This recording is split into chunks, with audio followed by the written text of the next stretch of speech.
Hey everybody, had time for just one more today. If you haven't seen already, we have our review of National Lampoon's Christmas Vacation, just an utter classic. That's on the channel, but we got time for one quick one before the night is over. Heading back to Lassie's Christmas. We already went through one of them, and a reminder, this disc I have has three, and they're all new to me this year. But we are moving on to the Christmas Story from 1960. Have a bit to say about this one, as I have some mixed opinions about this one compared to the last. Now, a reminder, the last one featured Lassie being hit by a car, and it was sort of a downer for most of it, because after so much deprivation from Lassie, I was really hoping the first time I get to see her again would be doing a lot, but instead she got hit by a car. It's a sad story. She needed an operation.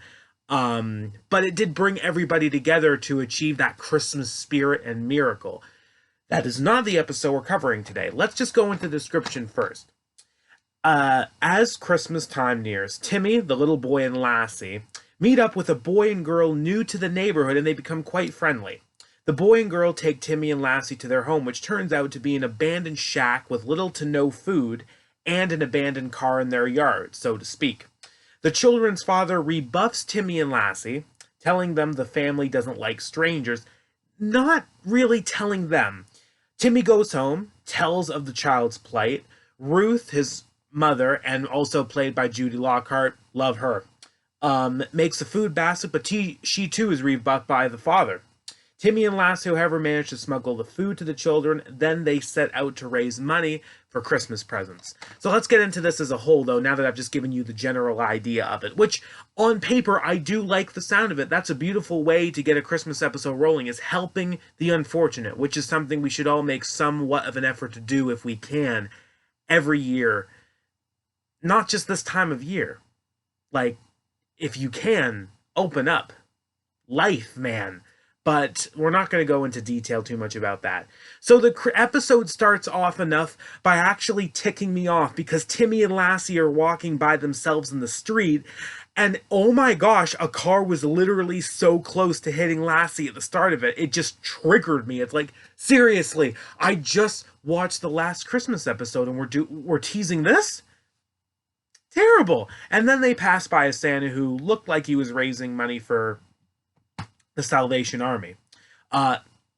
Terrible Santa acting. I really didn't want to call it out, but yeah, if you want to watch something that just has some bad Santa acting, I don't really know why I'm even recommending this. The Santa barely puts any oomph into his role collecting money for whatever charity case he's doing. It just, again, sort of triggered me. But then Timmy and Lassie, they go into a candy store, pick up a bunch for 10 cents. Man, I miss those days.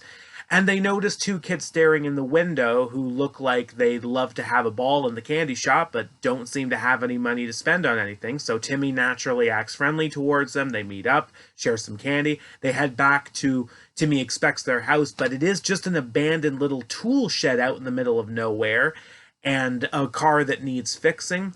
And the children's father, by the way, Bobby and Atlas, their father, I'm not sure what it does, but did not like the actor who got chosen. He was a very depressed case for about all of this episode. There wasn't a lot of emotion and facial expression in him for this role. Yeah, didn't do it for me. I'll be honest, didn't do it for me there. But Timmy offers help. The father doesn't really snub him. He basically snubs his kids and just tells them to go inside and moving life go on. And yes, Timmy goes home, tells his mother about the situation. She was making something, I assume, Christmas goodies for the family or neighbors, but she bundles it all up into a basket, drives over there, and then just gets flat out rejected. No, we're not a charity case. We don't need this stuff. But not like I said, not mad. Like he's not raising his voice towards her or anything. He's just sort of, you're depressed, but I don't give a care in the world about what you're offering snub. It was very annoying. So then she goes back. She's annoyed in her own way about it. But then Timmy finds a way to get items delivered, and that's by just having Lassie take them up in a cart by herself. At first it was a little bit of food, and then a little envelope of money, and the father, as reluctant as he is, does accept it because it really made his kids happy about it. And okay, that's a good dad in that sense. And I'll tell you, going back to the terrible Santa acting at the beginning, Timmy dresses up as Santa to get the money donated, sets up his own little stand, and rings the bell for about the whole day, and he did a much better job. Lassie on her two paws barking for him was cute, and God, from there, bear with me. So now we get to Christmas Eve. The kid's father is out, assumingly buying gas, because their plans are they're going to go to California and he's going to try to raise a better life for them.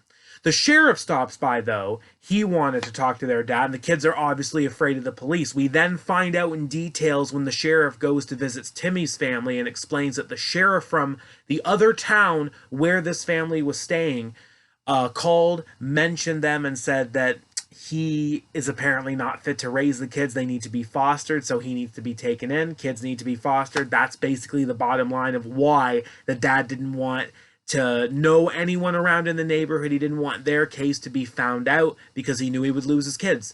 But then really, before you can even think there's going to be a conflict at the end, the sheriff does catch up with the dad, but then we cut, and then all of a sudden, it's just the family with Timmy's family celebrating Christmas dinner. Apparently, a job has been found for him at a mechanic shop, and they just wrap up by saying grace and enjoying Christmas dinner.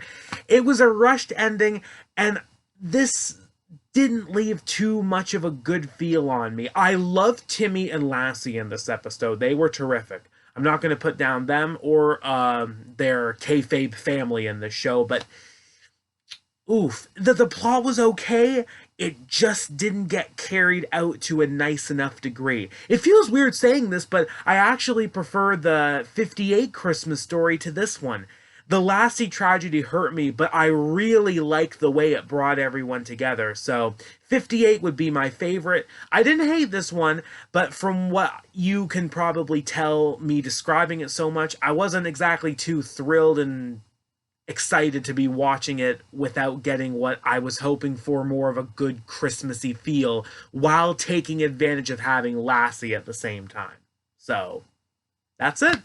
Another quick review. I am hoping we go out on a good one for the last one from, I believe, 61. We'll see what we get. It's got a short description, but I'm not going to read it now. Not sure when it's going to come up, but there we go. Another Lassie Christmas. I'm not hating them, but I know which one I prefer more. We'll see you guys in the next review. Have a good one. Keep it real.